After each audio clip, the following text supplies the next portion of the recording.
Edika, Ninabeka, Miaro, Miara, Endo, Miaro, Miara, Ejumedia, Ninabeye, Miaro, Miara, Endo, Miaro, Miara, Obredibo, Ninabebo, Miaro, Miara, Endo, Miaro, Miara.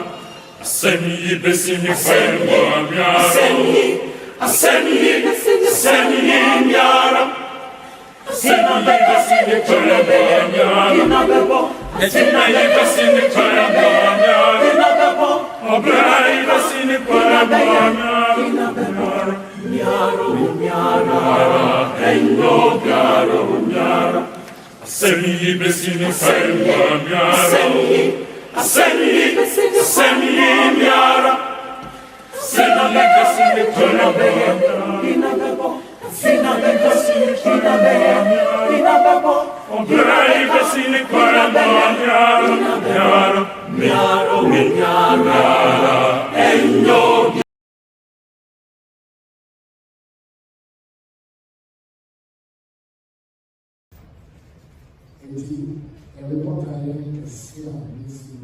C'est vrai bien avec nous. Moi, je sais avec nous. Pour bien dire aussi, on va. Pour rappeler que nous sommes.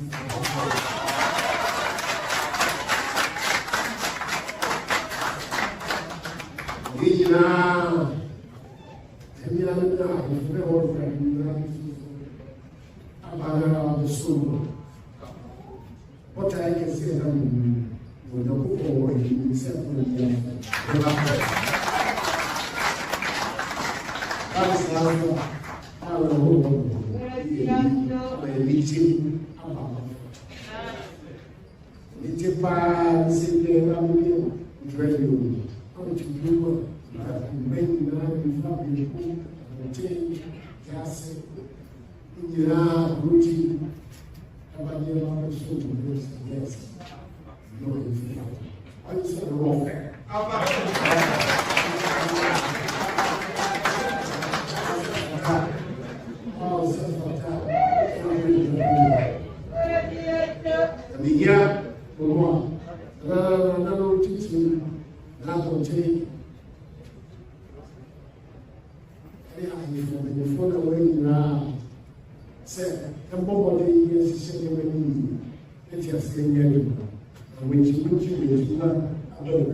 and then it is out 3 times.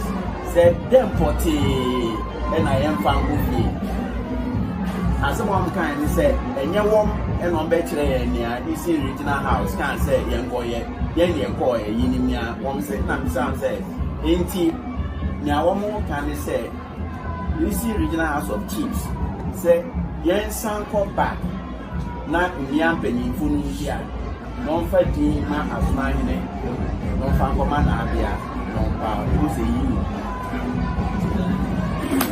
The summary of the judgments.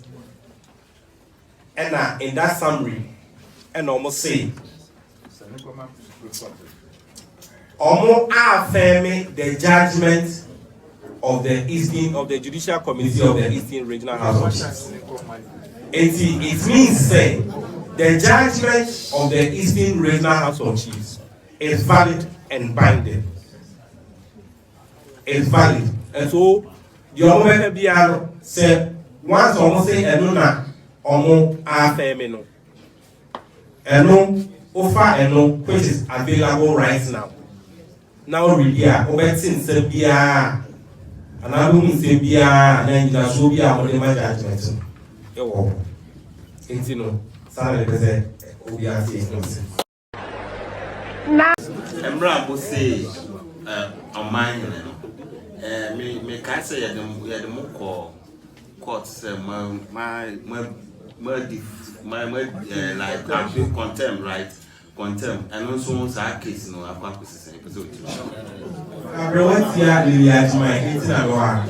And he was never part of any problem. Okay.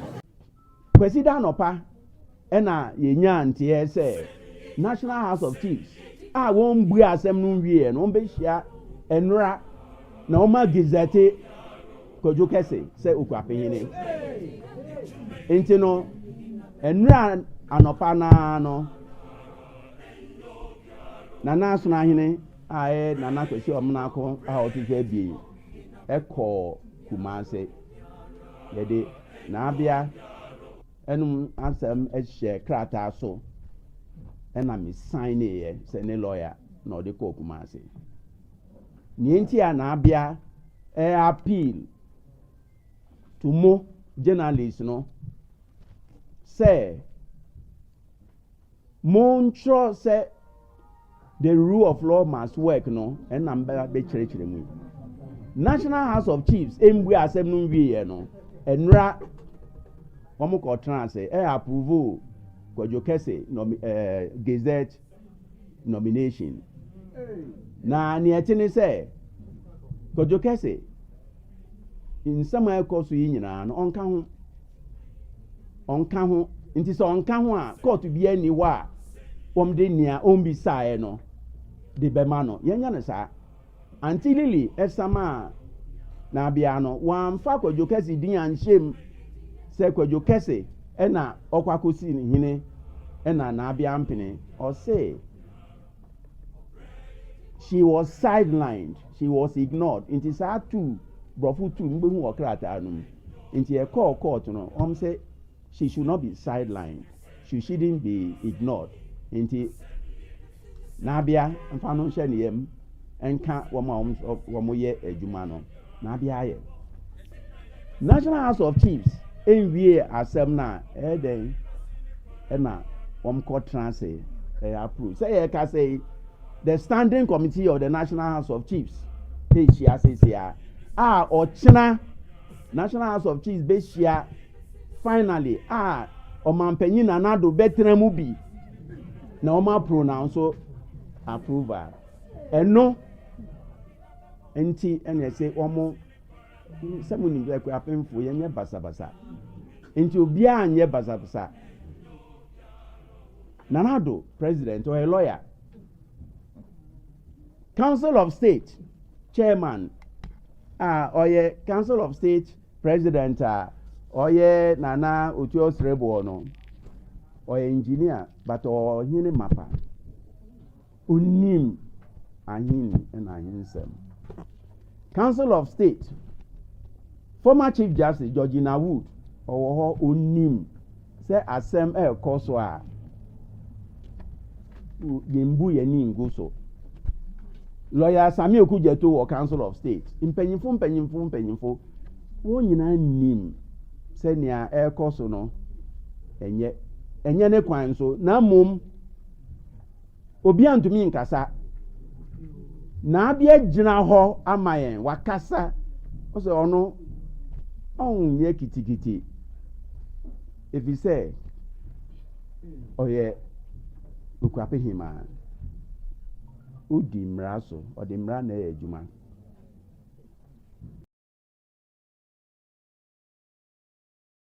mo menfa no kware no mo pese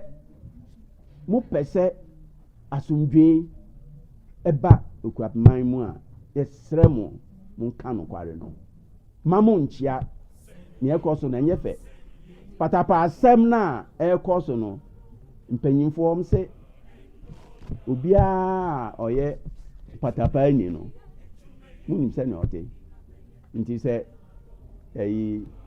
yehia patapa yenim kwa ya be fa so ye di be woro ni pioto sana mpanyimfo eka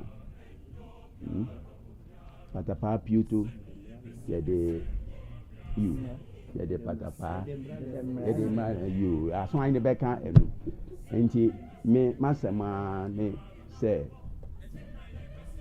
ye nyina respect the rule of law and allow the rule of law to work. Ye nyina respect the rule of law. Sa judgment we questions am baby san nyina no. Ye dem be call relevant pages. Me kweku answer sare. Me person may interpret ye de aba ye de amamo. Mu bisa I'll refer you to the relevant page. Kind na say ope say u quote nia ewo humanum memfa wo nia wo pe ento so mo yesa mo ma so ndwe ma Okuapeman mu nia me di betwa to kra ne say National House of Chiefs President oye oje awo ya ojebi to so ebien ya citing for contempt inti ye wokofo dia says ya o face contempt Odishi Kwajo Kese, ya convicting no. Ya convicting Lily Ajiman. Woman na journalists are trotro, newspapers on tro say enim if he say woman and komba kutua intimidate uma aba eche say oma kutua fine no. Ama oma ya appeal ni. Kwajo Kese any Lily Ajiman on appeal record ni. Ena womo atro wom say yema kwan o say relief sought an order for the refund or the fine which was imposed on the appellants and has since been paid. Potoka semuno one fine one kutua and one ya appeal you know yenwie ye enu achi omo asande Okuapehima eko Supreme Court so mo nko kwashe conviction no Supreme Court die enu ni enu so yindi ye enti se oje ahoho nankasa wo contempt okofodua Kwajo Kese appeal ni conviction ena wom de call Supreme Court then ena National House of Chiefs etumi eko process application no imra kwanso no omo animra no so nti bibia mo ehya ase ye enra won beto aso ne no be wi ochna say president wo hobi so ni hobi no enye adwuma you because okay yendi emra no so nti say when ni imra no so a bibia be ye bia beto you enye adwuma you sa na ete enti ne edi betwa to mpanyimfo e wo ha binu so bekas ne edi betwa to ne say Okuapeman eni Okuapehine bia Okuapeman eni Okuapehine nipa ba ko pe e na obetumi apaw na eno anse na obetumi edi sa adwuma no ese se emia mpanyimfo ene na naso ahene ye wom de ansom didi na bre no da wom didi no beba no wi a ye be san fremo na ya da nipa no edi akremo until then no there is no Okuapehine in the Akuapem maybe mumum basanka menema ne srepi anka ne ye be publish mo pekra mo scan am fan to social media e wo mo outfit no everybody will be free na ni ayeri ye di kontompo na ye di sa dwumen yin nyina aka mo bi na nya erikoso mo man kan no kware ye ba ko pe enye tu no kware we ye ba ko pe nya wo mon kan na mo culture no like inquiry nra say National House of Chiefs as sanctioned Kwajo Kese as Okuapehine any fan of Troy National House of Chiefs judgment ye Troy wom ko hu wai but no na mu nim a ni nyina ne say mo fo aso no mu di ntro na eno na wom nim say Ghana fo be je di enu nti na mo be hwa journalist ya o Deputy Speaker of Parliament or the speaker kwama on vote me a lawyer on vote mu tro say o vote na ene na mom munim near Cosune, say young share and Siano or China, a banful fruby, beba, no asabe, as a menonia, a decam for nabe on the oko. Assembly deca, a deca, but one Rebecca, Mumayan Anka, Nayan Contompono, and a true baby by Yedino, and fine to see. Yeah. I say, assembly can I put it? Yeah, I say, it's a job for you. You want some of the demo more. But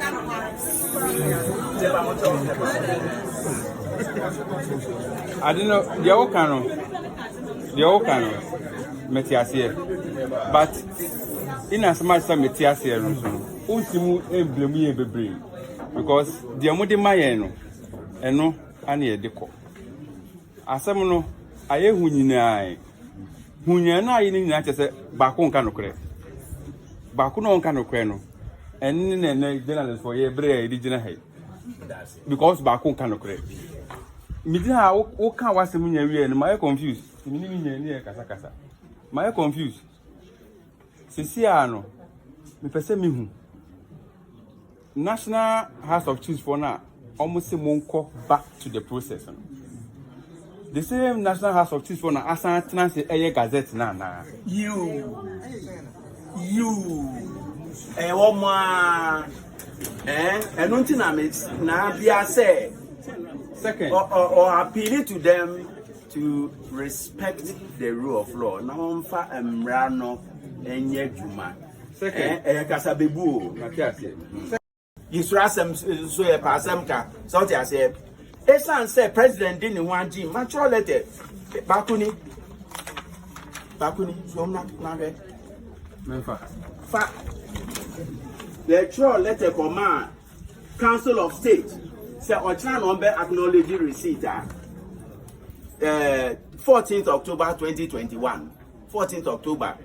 HE President Nana Addo Dankwa Akufo-Addo's inappropriate remarks request to Council of State to counsel him and demand retraction and apology.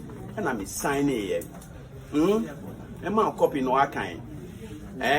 And in the letter, I made it quite plain to the Council of State. Said Nanado is misbehaving. And you know they should call him to order. Let them know and not some mature me sign here. Okay, let them know. We naga new super times. Yeah, until let an anchor say him. You. And you know, a son say, Obia yet say, oh, you hunful. And I'm not near SCAC. And Kayena, sorry, Jana, said Ghana for you defend the constitution, you know, and it's a president to one you, no, nya, I say to me, catch and say, yeah. Namokwa, na kude, kule, Namatronia, not ya fremo, na ya, and yet fine, and yet fine. Did you catch you ain't to Pazo Mammy within as a mark of file away, you know. One lawyer, not to say, one lawyer, Nankasankas, can say, Kumasi said, Yan sign call back. One lawyer, Nankasaka. One lawyer, Nankasankas, so because say, one lawyer, no, dada will be a and you know, my share video, no, Meti, Munina Munim, Musakadi, me boy, yeah.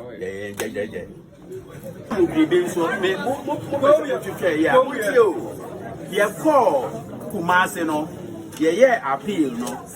Dia, yeah, they call if you could for Lily Ajiman. Muntianu ye, Lily Ajiman. A do National House of Chiefs, no. One more son, dear no.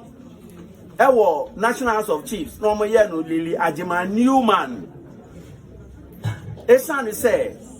Sabre no na papa bi wo friend Newman ono no the president's right hand man into amodi Newman no kan no say nana no nkohia no hu Newman pa no nim say president for interest or we ni na yenim nikuta any documents no o say ye raise wo man kasa ye ho eno so da ho sisi Georgie the assembly for court on also need there or they call court. Say or try no be fra any. One friend na e be do so a nom the paper we are branding. One command be. One the be brand say lawyer. Casual client they say case na maso. In for 2 years. Case no e move here. Enti sisi Georgie case no ho. One ankasa appeal no ho. One ankasa Supreme Court no ho. National House of Chiefs case no ho. Eastern Regional won wie. Enti emu bia ni ho a ye wie. Den e no bi tumi ko process e. When they sign here. Ena so pese o hu nia see e kra o say judge no e kan bribi ma kan a kire ma em say mo tio at page get back on the judgment no am say me move you conviction you know one I say one more feel so me smart we Tinia okay or say one feel say meanwhile the smart people that be 23 meanwhile that's paragraph 1 meanwhile the smart people have failed to follow the directive of Nananum. They have failed to follow the directive of Nananum but expeditiously pushing to complete what they deliberately intended to achieve against the orders of Nananum. This is tantamount to deliberate willful act on the part of the respondents to avoid any confrontation and to show that their act was deliberate. The functions and powers of the Queen Mother was taken over by the first respondent, Lily Ajiman. The functions and powers of the Queen Mother were taken over by When you know our judgment, I'm surprised that Mose Monka, ya mama. So, Mobekaya President Esuma Momo de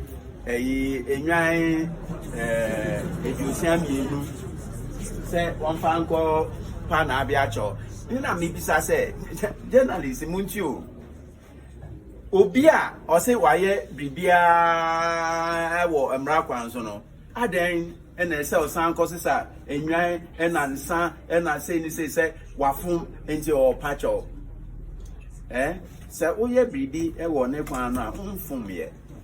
And Okuapeman beach a while, just a wafum.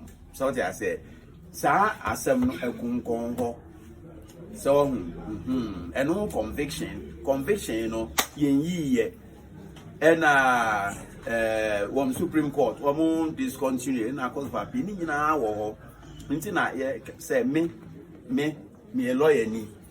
Me law no chere me say asem course wo court na yin wie ya yenye bribia nia ediso say nanano ma judgment the kra na otwe mu a yentumi mfa anya adwuma 7 days by law.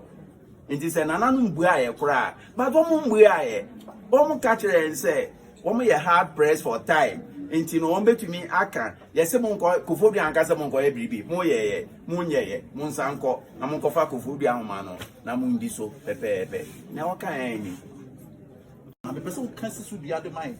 And I expect your mother to Ghana for you, and teacher a year, Akuapem, and him said. Sasa sena na nana mo ye no enye adwuma na enye adwuma hwe ya na sabe akofa ho ye kakade aba inta de sede ben e na mo de to sa national house of chiefs nanim na ebi aka Ghana fo nyina wada ro and comma president and a national house of chiefs they must respect the rule of law maybe talk about people one five mra no nye adwuma come here the question is answered the question is saying if you want my friend assembly, what you say, or share, and I say, or team, you be such a what is the president's interest? A war, Akropong Ahini, number 1.